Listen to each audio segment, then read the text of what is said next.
في أمور الدنيا والدين. الصلاة والسلام على أشرف الأنبياء والمرسلين سيدنا محمد وعلى آله وصحبه أجمعين. ما بعد, Assalamualaikum warahmatullahi ta'ala wabarakatuh. Mga kakasih hatiranan, alhamdulillah. Yari na isang kita niyo, madyaman na ito ini, mga waktu puas maghrib. InsyaAllah ta'ala, yari na yung guru, 𝗍𝗏𝗪𝗏𝗧𝗡, patungkol kato waktu ini.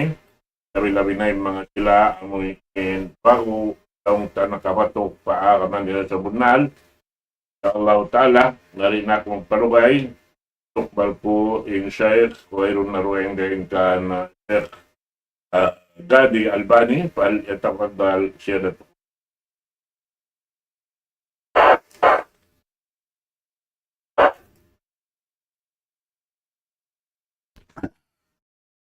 Assalamualaikum warahmatullahi ta'ala wabarakatuh. Bismillahirrahmanirrahim. Alhamdulillah.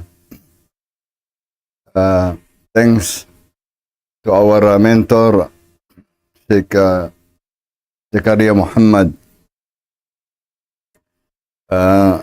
Alhamdulillah. Our praises are due to Allah subhanahu wa ta'ala. We praise Him and seek His help and forgiveness. We seek refuge in Allah Most High from the evils of our own selves and from our weak deeds.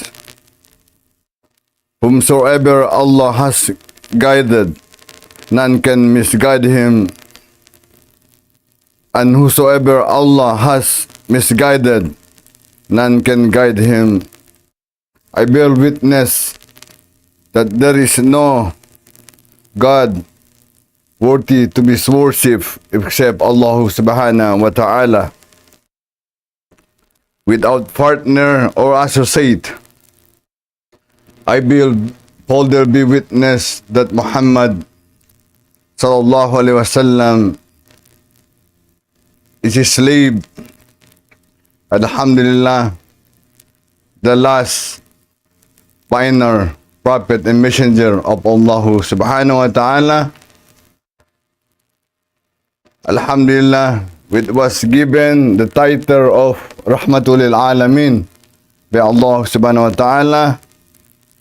And Alhamdulillah, blessings be to the progeny of our prophet, the companions, and to the people, to us, the people who are steadily adhering to the teachings of Islam, Al-Quran and Sunnah of our Prophet Muhammad sallallahu alaihi wasallam.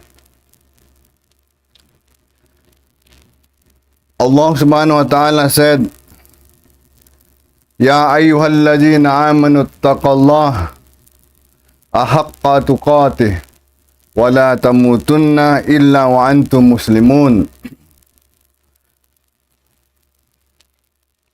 O ye who believe,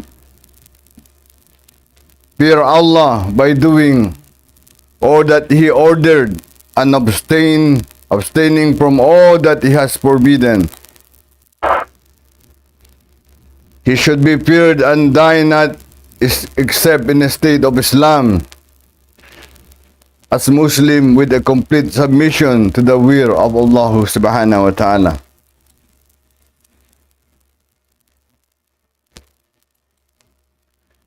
So Alhamdulillah, in the last Monday, our topic is Alhamdulillah about Jesus. And we touched that in Christianity, they believe that their God is one, but three in one. Subhanallah. So, in addition to that, and according to Christian dogmas, these three gods have different identities, images, rules, and functions.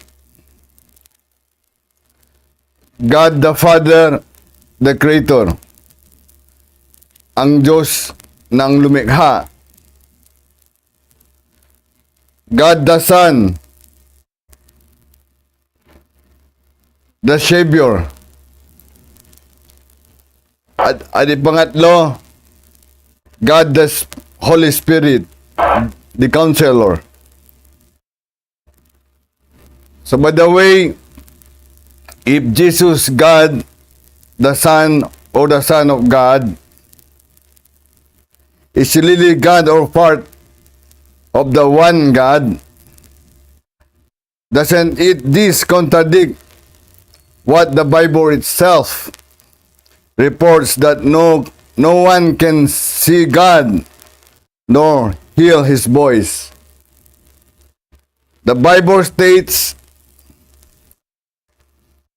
in chapter John chapter 5, no? John chapter 5 verse 37, you have never heard His voice nor seen His face. In 1 Timothy chapter 6:16 verse 16, no one has ever seen God. No one has ever seen Him, and no one can see Him. And in another